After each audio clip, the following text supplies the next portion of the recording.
আসসালামু আলাইকুম। আশা করি সবাই ভালো আছেন। আসসালামু আলাইকুম, শুভ সকাল। সকালবেলা একবারের জন্য হলেও আমি ছাদে আসি। আর কালকে সন্ধ্যাবেলা একবার আসছিলাম, এসে আমার মনে হয়েছে একটা ড্রাগন ফুল ফুটবে, সেই ফুলটাকে তো অবশ্যই পরাগায়ন করে দিতে হবে।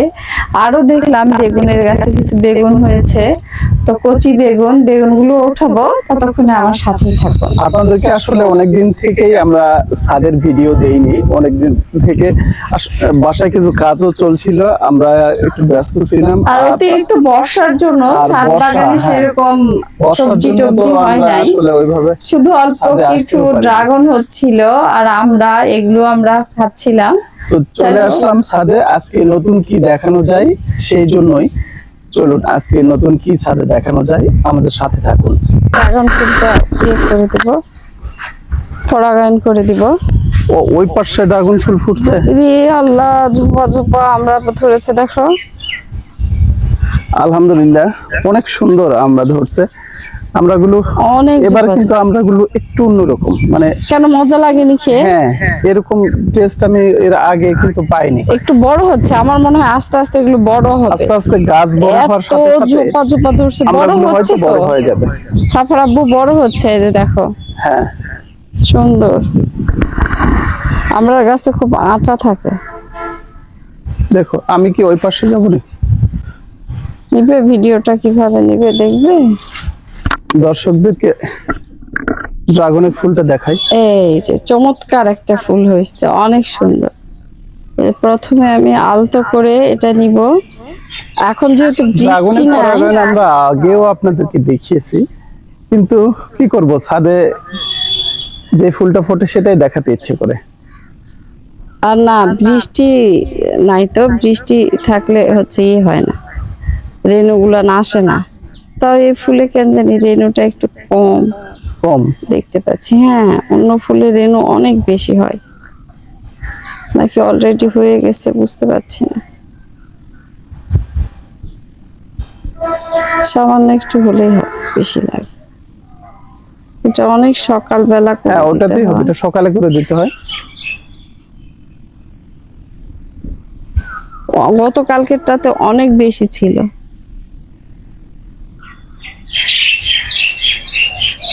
অনেক বেশি ছিল। চলো হয়েছে, আলহামদুলিল্লাহ। এখন আমি বেগুন উঠাবো, কাঁচিটা নেই। কাঁচি কই? এই যে আমার হাতে। তোমাকে আমি বারবার বলতেছি যে হচ্ছে এই যে বেগুনের গাছটা উঠে ফেলো, তুমি কথাই শুনছো না। হ্যাঁ, দর্শকদেরকে আমি আগেও বলছিলাম যে এই বেগুনের গাছটা তুলে ফেলতে হবে, এটাতে সম্ভবত বেগুন আর হবে না। দর্শক আপনারা যারা দেখছেন তারা একটু কমেন্টে জানাবেন যে এই বেগুনের গাছ রাখবো কিনা। আমার তো মনে হচ্ছে যে বেগুনের গাছটা তুলে দেব। ছোট ছোট সুন্দর বেগুন হয়েছে, মাশাআল্লাহ। কি করো? কচি বেগুনই খেতে হবে, বুঝছো? এই যে কচি বেগুনগুলোই খেতে হবে। এই গাছটা রাখছিলাম যে বর্ষার পরে, ডালা নিয়ে আসতে ভুলে গেছি। তুমি এই নিচে রাখো।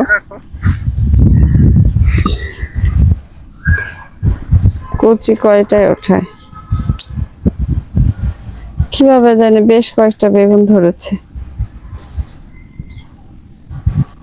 কালকে সন্ধ্যাবেলায় দেখলাম, আমি তো ভাবিনি যে এই গাছে বেগুন ধরেছে। কচি কয়েকটা বেগুন,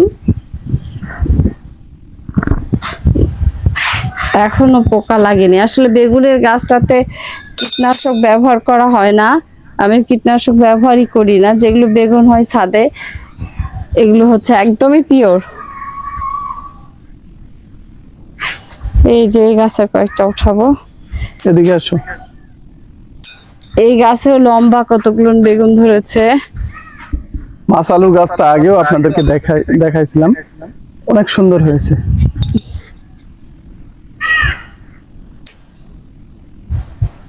লম্বা বেগুন গুলান, আসলে এই বেগুনটা কচি খেতে কিন্তু অনেক মজা লাগে, দেখতেও কিন্তু সুন্দর। এই যে সবচেয়ে বড় কথা যে ছাদ বাগানে এসে অল্প কিছু জিনিস পেলেই কিন্তু সেটা দিয়ে একটা মজার রান্না হয়ে যায়। শাকের জন্য আমি একটু কাঁচামরিচ উঠাই। এই গাছটা থেকে কিন্তু আমরা অনেক কাঁচামরিচ খেয়েছি, অনেক। তারপরও এখনো বর্ষার পরে আমি গাছটা রেখে দিয়েছি যাতে গাছটা না হয়, যেহেতু এখন বর্ষার সময়, বর্ষার পর পরে গাছ লাগানো হয়নি, শীতের আগ দিয়ে আবার গাছ লাগাবো, নতুন কাঁচামরিচের গাছ। কাঁচামরিচের চারাগুলো বাজার থেকে নিয়ে এসে লাগাবো। বিচির চারা লাগাচ্ছি কেন জানি, গাছটা বৃষ্টির জন্য হচ্ছিল না। এই গাছটা আমি রেখে দিলাম, দেখি দুই একটা কাঁচামরিচ খাওয়া যায় কিনা। তারপরও হচ্ছে, কিন্তু এই গাছের জ্বরটা কেমন জানি অন্যরকম। এই যে অন্য গাছগুলো সব মরে গেছে। যা একটা চচ্চড়ি হয়ে যাবে, শাক ভাজি করবো। মা গতকালকে গ্রামের বাড়ি থেকে ওই যে মিষ্টি কুমড়ার আগা নিয়ে আসতে বলছিলাম।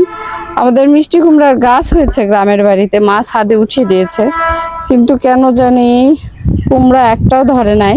তা আমি মাকে বললাম গাছটা কেটে দেওয়ার দরকার নেই, ওখান থেকে আমরা আস্তে আস্তে করে অল্প অল্প করে নিয়ে মিষ্টি কুমড়ার শাক খাবো। মা গতকালকে আসার সময় শাক নিয়ে এসছে, ওই শাকটাই আজকে রান্না হবে।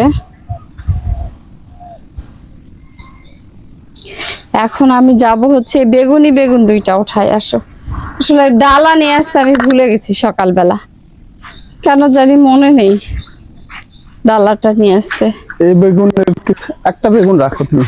সাফর আব্বু অবশ্য বলছিল যে হচ্ছে বেগুনটা আমার বেশ ভালো পছন্দের, এই বেগুনটাই রাখছি।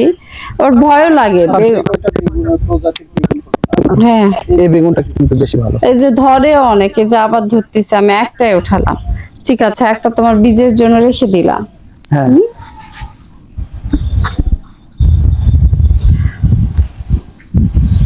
আখের গাছগুলোর নাকি বাঁধে দিবা?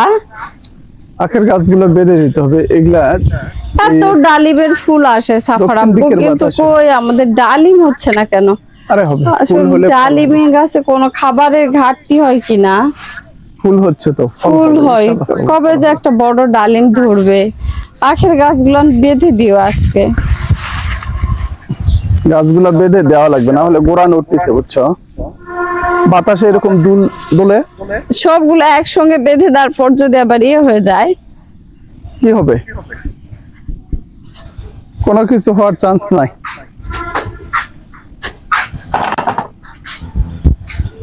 বাতাসে একটু একটু করে দোলে, গোড়া সহ দোলে। আমি কিন্তু তোমাকে আর সময় দিতে পারবো না। আমিও যাবো, চলো। বেশি সময় নেই, চলো। সব কাঁচামরিচের গাছগুলো উঠে ফেলবা, যত আগের পুরাতন গাছ আছে সব উঠে ফেলবা। তোমার কিন্তু মাছালুর গাছটাই বেশি ভালো হয়েছে এখন ছাদে। আসলে এখন অনেক কিছুই লাগাতে হবে নতুন করে। পুরাতন গাছগুলো সব বর্ষার পানিতে নষ্ট হয়ে গেছে।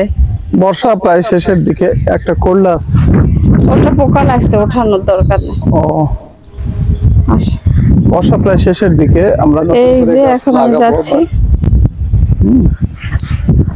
চলো, দর্শকদেরকে তো আমাদের নিচের কাজ দেখানো হয়নি, একটু দেখাই। চলো যাই। কয়দিন কি নিয়ে ব্যস্ত ছিলাম আমরা, এই যে এই কাজগুলো নিয়ে আমরা কয়দিন ব্যস্ত ছিলাম, এই জন্যই আসলে নিয়মিত ভিডিও দিতে পারিনি। আর বৃষ্টি বাদল এগুলো জিনিসের মালামাল নিয়ে আসা, অনেক ব্যস্ততা কেটেছে। যাই হোক, আলহামদুলিল্লাহ কাজ ভালোভাবে অনেক সুন্দর করে ছাদের তলাটা ওনারা মিস্ত্রিরা করে দিয়েছে, দেখো প্লাস্টার করে দিয়েছে। সিলিংটা পুরো প্লাস্টার করা শেষ, ওয়াল গাঁথুনি চলতেছে ইনশাআল্লাহ। তাহলে আমি গেলাম। হ্যাঁ, ঠিক আছে, আমার রান্না করতে হবে গিয়ে। আপনার ভাই আপনাদের এগুলো কনস্ট্রাকশন গুলো দেখাক। আমি আর কনস্ট্রাকশন দেখাবো না। আসি। সবাই ভালো থাকবেন, আজ এই পর্যন্তই। আল্লাহ হাফেজ।